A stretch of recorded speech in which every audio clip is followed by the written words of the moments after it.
नमस्कार मंडळी, स्वागत आहे तुमचं पंकज क्लिप्समध्ये, ज्यात आपण मोठे पॉडकास्ट छोट्या छोट्या क्लिप्समध्ये टाकतो. ही स्टोरी तुम्ही नक्की एन्जॉय कराल, पण त्याआधी सबस्क्राईब करायला विसरू नका. आता दुसरं एक कोणता इन्सिडेंट सांगणार होतास? तो इन्सिडेंट म्हणता येईल थोडा पर्सनल आहे.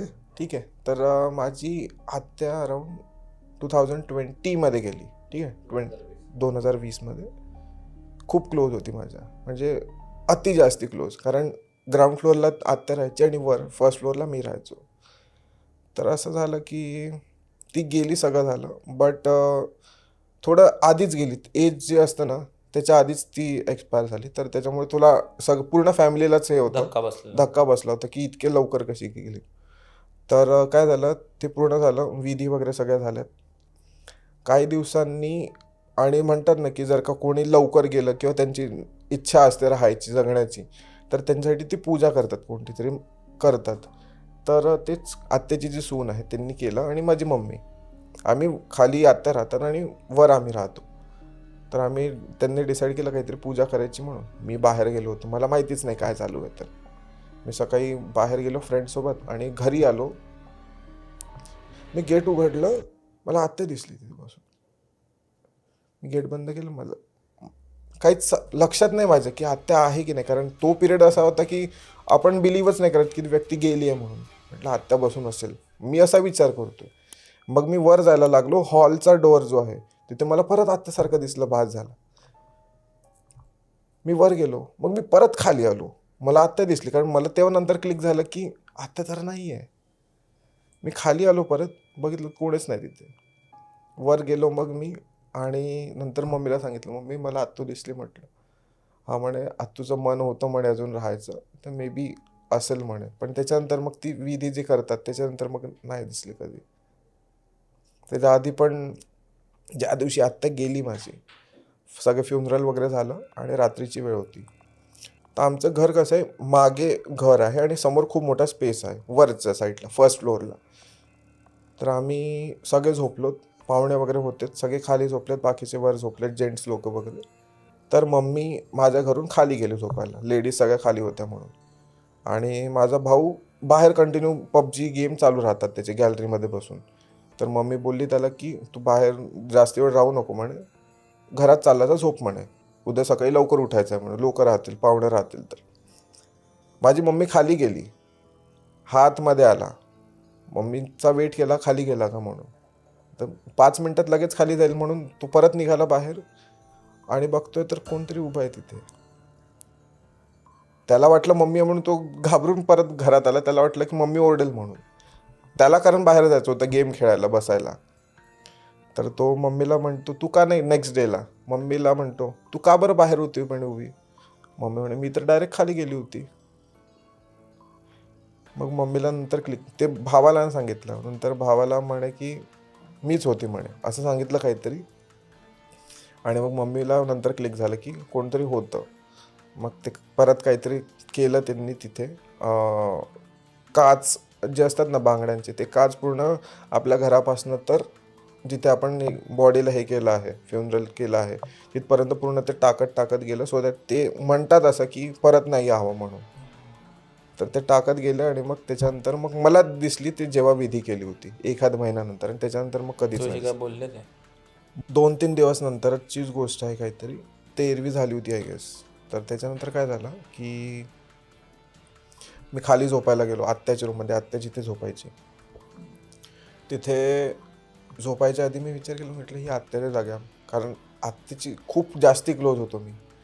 तर मी जस्ट डोक्यात विचार करून झोपलो की ही आत्याची जागा आहे म्हणून मी आत्याच्या जागेवर झोपतोय. थोड्यात मला जॉग आला की आत्या इथे बसली आहे माझ्या, आणि म्हणते माझी जागा आहे ती, उठ, माझी या जागा आहे, उठ. मी मम्मीला नेक्स्ट सांगितलं. मम्मी म्हणे जाऊ दे म्हणे, नको झोपत जाऊ. नको झोपत. मग मी त्याच्यानंतर खूप दिवस तरी मी त्या रूममध्ये गेलोच नाही, कारण मलाच कसं तरी व्हायचं ते रूम बघून. कारण जर का ती रोज व्यक्ती त्या रूममध्ये आहे आणि तुम्ही सडनली जाल तिथे नाही आहे, तर वाटतं ना की मग मी नाही गेलो तिथे. मग नंतर आता नॉर्मल झालं, आता काही वाटत नाही, पण आहेत अजून पण मी मिस करतो आत्याला. तर असं होतं. दुसरा इन्सिडेंट कोणता सांगणार होता? दुसरा इन्सिडेंट माझा, आउटिंगला गेलो होतो आम्ही.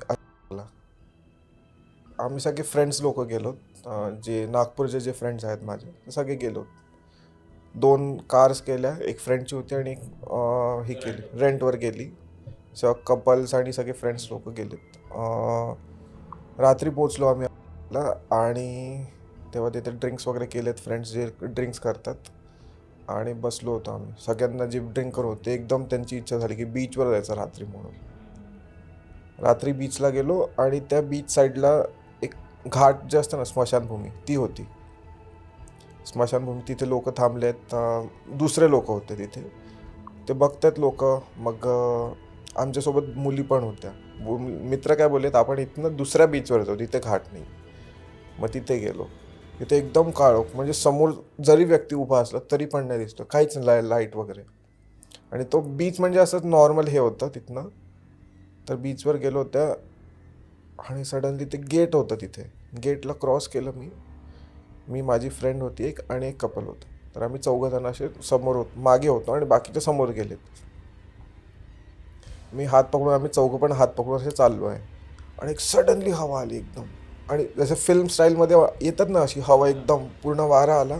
मी जोरात ओरडलो, मी नाही जाणार म्हटलं त्याच्या पुढे. ज्याला जायचं आहे ते जा, मी जाणार नाही, दॅट्स इट. माझा रूममेट पण होता, तर तो बोलला की नाही, बोले आपण नाही जाते, बोले इसको दिखता है, बोले आपण नाही जाते. त्यातली एक फ्रेंड होती, तिला जायचं होतं. म्हटलं तू जा, तुला जायचं असेल तर, मी जाणार नाही, मी इथे एकटा थांबेल. तुम्हाला ज्यांना जायचं आहे ते जा, तिथे मरा, काही पण करा, मी येणार नाही. नाही असं थोडी असतं, मग तू काही पण ॲक्टिंग करतो. म्हटलं ज्याला माहिती आहे त्याला माहिती आहे, बाकीचे मी एक्सप्लेनेशन देणार नाही. तर ते झालं. मग तिथे आम्ही गेलोच नाही मी तिथे. आणि तिथे सडनली असं हवा आली ना, त्याच्यामुळे मला पूर्ण वाईब्स तिथलं म्हणजे असतात ना, ते पूर्ण जाणवल्या. आणि मग तिथे गेलोच नाही मी. आम्ही सगळे उभे होतो साईडला, 4 जण. त्यांनी धिंगा मस्ती केली, तिथे ओरडले आणि चालले आले परत. मग आम्ही घरी गेलो. तिथनं मग जो स्टे केला होता तिथे पण थोडं मला वाटलं, मी कोणाला बोललो नाही तिथे, असं काही झालं नाही तिथे रिअल इन्सिडेंट, बट तिथे थोडं मला ती जागा वाटली नाही. मग नेक्स्ट डे आम्ही तिथनं चाललं गेलो आणि घरी परत येऊन गेलो. असं होतं. आणि ते बसवालं कोणतं इन्सिडेंट होतं? हां. ती बस म्हणजे आम्ही 12th पास केली होती नुकती मी, आणि तेव्हा खूप छोटे सगळे जण होतो. तर आम्ही फ्रेंड सर्कल तेव्हा खूप मोठा होता माझा. तेव्हा मग सगळ्यांनी डिसाईड केलं की 12th पास, माझ्याहून खूप मोठे पण फ्रेंड सर्कलमध्ये होते, जे 2-3 वर्षांनी 4-5 वर्षांनी जे मोठे आहेत. तर ते लोक पण होते त्याच्यामध्ये फ्रेंड्समध्ये. आणि त्यांनी मग ते बोलले की चला आता तुम्ही 12th पास झाले, सगळे पार्टी द्या, म्हणजे जे 12th पास झाले. तर चला ठीक आहे देऊ म्हटलं. आम्ही धाब्याला गेलो. धाब्यात पूर्ण जेवण वगैरे केलं, सगळं झालं. मग तिथनं परत येत होतो. तर तिथे परत आम्ही ट्रिपल सीट होतो. कोणीतरी तिथनं डायरेक्ट घरी गेलं आधीच.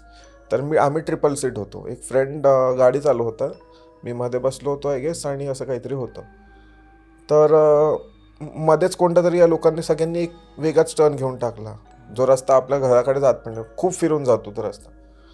तिथे गेलो आणि त्या रस्त्यात मला दिसते बस, तिथे पूर्ण अंधार. त्या रस्त्याला, रोडला लाईट पण नाही, काहीच नाही. एखादा लाईट असेल तर असेल, नाही तर आमच्या गाडीचे जे लाईट्स होते ते. तर तिथे मला दिसते गाडीच्या थोडंसं पूर्ण बस झाडाला धडकलेली दिसते. मी फ्रेंडला म्हणतो तिथे बस आहे बघ. काही बस नाही म्हणते तिथे. म्हटलं अबे तिथे बस आहे बघ. त्याने गाडी थांबवली, बस मला दिसते, त्याला दिसतच नाही बस. आणि मे बी मला काही झालं असेल, पण मी शुअर आहे की तिथे बस होती, कन्फर्म होती बस. कारण तिथे बस मला दिसते अशी, आपण सपोज आता तिकडनं लाईट मारतो आणि इथे बस आहे, तर ते पूर्ण ब्लॅक होते ना बस. डार्क ऑब्जेक्ट मला तिथे दिसत आहे आणि झाड दिसते तिथे. त्यात कोणीच नाही दिसते. फक्त जी आपली सिटी बस असते ना, जी सिटी टू सिटी फिरते, फक्त ती बस मला तिथे दिसते. कोणी बिलीव्ह नाही केलं, कारण तेव्हा छोटे होते सगळे, कोणी बिलीव्ह नाही केलं. म्हटलं नको करा, मला दिसली तिथे बस, चला म्हटलं आपण इथनं गेलो. मग काही झालं नाही तेव्हा तिथनं, पण ती मला बस अजून पण आठवते. तिथे मे बी काही झालं असेल आधी, ती बस तिथे धडकली असेल आणि असं होतं ते. पण असे कोणते ना कोणते इन्सिडेंट तुझ्यावर होत राहिलेत कंटिन्यू. आता तरी काही दिवसांत थांबलं आहे, बट कंटिन्यू होत राहतं. आणि मी ते इतकं जास्ती डोक्यात ठेवत नाही, की नाहीतर मग ते आपल्यालाच काही होईल, म्हणून मी जास्ती डोक्यात ठेवत नाही त्या गोष्टी. पण थँक्यू सो मच विक्रांत भाई. खूप मजा आली तुझ्यावर बोलून. मंडळी, जर तुम्हाला ही स्टोरी आवडली असेल तर डिस्क्रिप्शनमध्ये आम्ही पूर्ण एपिसोडची लिंक टाकलेली आहे, तो चेकआउट करायला विसरू नका. त्यात अशाच प्रकारच्या भरपूर स्टोरीज अवेलेबल आहेत आणि सबस्क्राईब करायला विसरू नका.